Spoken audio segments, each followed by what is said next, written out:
ये आकाशवाणी रायपुर है। छत्तीसगढ़ी समाचार बुलेटिन के संग वसुधा सेन के जय जोहार। अब सुनो आज के प्रमुख समाचार। विश्व सिकल सेल दिवस में प्रधानमंत्री ह कहिन कि केंद्र सरकार ह सिकल सेल रोग ले जुड़े चुनौती ले निपटे बर प्रौद्योगिकी के ज्यादा ले ज्यादा इस्तेमाल करत है।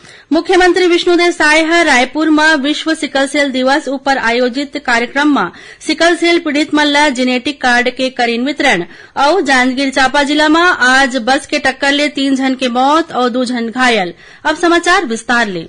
आज विश्व सिकल सेल दिवस आए ए मौका में प्रधानमंत्री नरेंद्र मोदी ह सिकल सेल बीमारी ऊपर काबू पाए बर सरकार के प्रतिबद्धता दोहराए है। ओमन कहिन कि केंद्र सरकार सिकल सेल रोग ले जुड़े चुनौती ले निपटे बर प्रौद्योगिकी के ज्यादा ले ज्यादा इस्तेमाल करत है। एक सोशल मीडिया पोस्ट में श्री मोदी ह कहिन कि पाछू बच्छर सरकार ह राष्ट्रीय सिकल सेल एनीमिया उन्मूलन मिशन शुरू करे रहीन और ओह ए संबंध में जागरूकता पैदा करे, व्यापक जांच, रोग के जल्द पता लगाए और उचित देखभाल समेत कई ठन पहलू ऊपर काम करत है। स्वास्थ्य मंत्री जगत प्रकाश नड्डा ह कहिन कि सरकार शीघ्र निदान ला बढ़ावा दे, उपचार तक पहुंच सुनिश्चित करे और रोगी मन के देखभाल बढ़ाए ऊपर ध्यान देवत है। रायपुर के मेडिकल कॉलेज स्थित अटल बिहारी वाजपेयी ऑडिटोरियम में आज मुख्यमंत्री विष्णुदेव साय ह विश्व सिकल सेल दिवस ऊपर आयोजित कार्यक्रम में सिकल सेल पीड़ित मन ला जेनेटिक कार्ड के वितरण करीन। ए अवसर में मुख्यमंत्री ह कहिन कि प्रधानमंत्री नरेंद्र मोदी के अगुवाई में देश बच्छर 2047 तक विकसित भारत के रूप ले लिही और भारत ले सिकल सेल एनीमिया की बीमारी जम्मो डहर ले सिरा जही।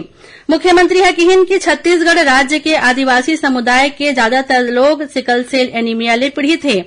ए मरीज मन बर स्वास्थ्य और आदिम जाति विकास विभाग के सहयोग ले जागरूकता शिविर मन के आयोजन करे जाथे। ओमन बताइन कि प्रदेश में सिकल सेल बर राष्ट्रीय स्तर के रिसर्च सेंटर शुरू करे बर केंद्र सरकार ला प्रस्ताव घलो भेजे गे हे। ये कार्यक्रम में मुख्यमंत्री ह बस्तर के दूरस्थ क्षेत्र मन में जागरूकता फैलाए बर सिकल सेल के जानकारी देवैया हल्बी और गोंडी भाषा के पुस्तिका के विमोचन घलो करीन। उन्हें मुख्यमंत्री ह सिकल सेल ले संबंधित प्रदर्शनी के अवलोकन कर जागरूकता रथ ला रवाना करीन। विश्व सिकल सेल दिवस के अवसर में आज प्रदेश के अलग अलग जिला में घलो कई ठन कार्यक्रम के आयोजन करेगी। मुख्यमंत्री विष्णुदेव साय ह काली रायपुर में केंद्रीय जल शक्ति राज्य मंत्री राजभूषण चौधरी ले मुलाकात करीन। यह अवसर में मुख्यमंत्री ह केंद्रीय राज्य मंत्री ले छत्तीसगढ़ में जल जीवन मिशन के तहत कराए जात काम के संबंध में चर्चा करीन।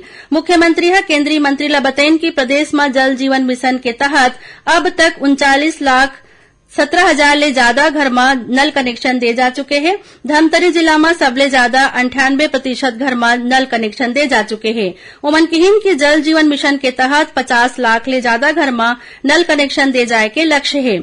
एकर अलावा राज्य के 13 ठन जिला में जल जीवन मिशन के 75% ले ज्यादा काम हो चुके हैं।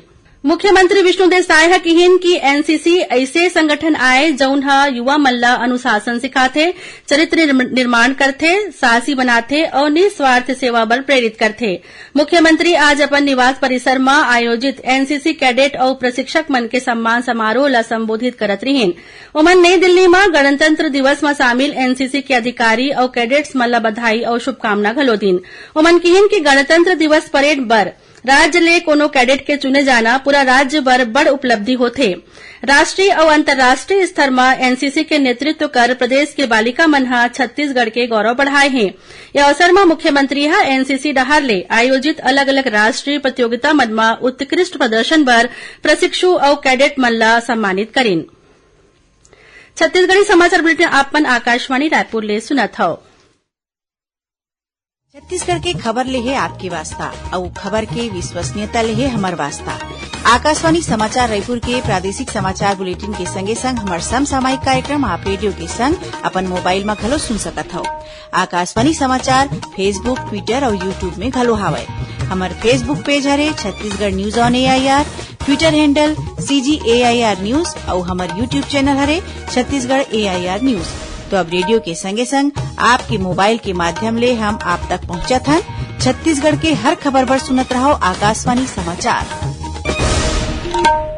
अब आगू बाढ़ू बातें समाचार कोती। सुकमा जिला में आज सुरक्षा बल और माओवादी मन के बीच मुठभेड़ होए है। जिला के पुलिस अधीक्षक किरण चौहान बताइन कि एलमागुंडा थाना क्षेत्र में सीआरपीएफ और डीआरजी के जवान मन के संयुक्त टीम सर्चिंग में निकले रहीस। इस दौरान माओवादी मन संग उखर मुठभेड़ हो गए। सुरक्षा बल मन ए मुठभेड़ में कई जन माओवादी मन के घायल होए के दावा करे हैं। उन्हें मौका ले हथियार और माओवादी सामान बरामद करे गए है। नगरीय प्रशासन विभाग घरघोड़ा नगर पंचायत के तत्कालीन मुख्य नगर पालिका अधिकारी सुमित मेहता, इंजीनियर अजय प्रधान, प्रदीप पटेल, निखिल जोशी और लेखापाल जयानंद साहू ला निलंबित कर दे है। ये कार्रवाई नगर पंचायत में होए भ्रष्टाचार के शिकायत के बाद करे गे है, जेकर बर विभागीय जांच समिति बनाए गे रहीस। जौन ला समिति सही पैस और अपन रिपोर्ट में निलंबन के अनुशंसा करे रहीन, जेकर आधार में ये सबो झन ला निलंबित करे गे है।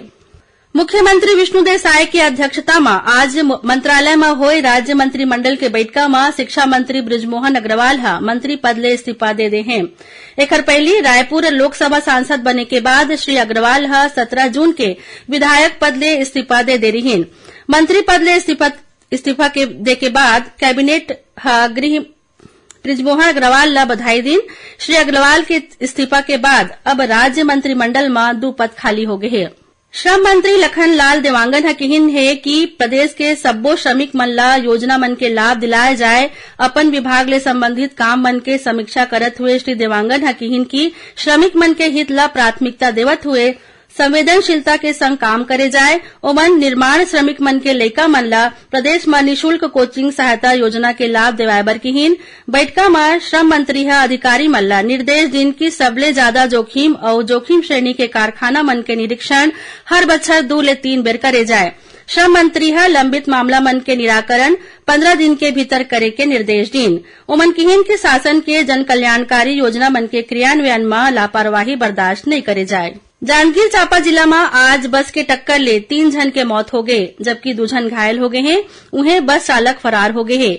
मिले जानकारी के अनुसार शिवरी नारायण बिलासपुर मार्ग में मेहंदी गांव करा एक ठन तेज रफ्तार बस 2 ठन मोटरसाइकिल ला ठोकर मार दिस। ये हादसा में पति पत्नी समेत 3 जन के मौका में ही मौत हो गए।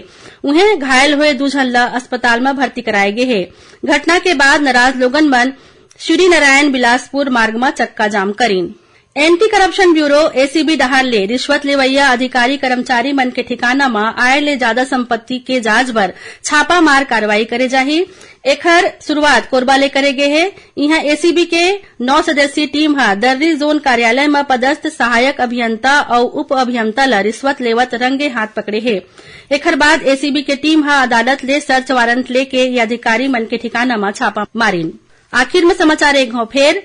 विश्व सिकल सेल दिवस में प्रधानमंत्री कहिन कि केंद्र सरकार सिकल सेल रोग ले जुड़े चुनौती ले निपटे बर प्रौद्योगिकी के ज्यादा ले ज्यादा इस्तेमाल करत है।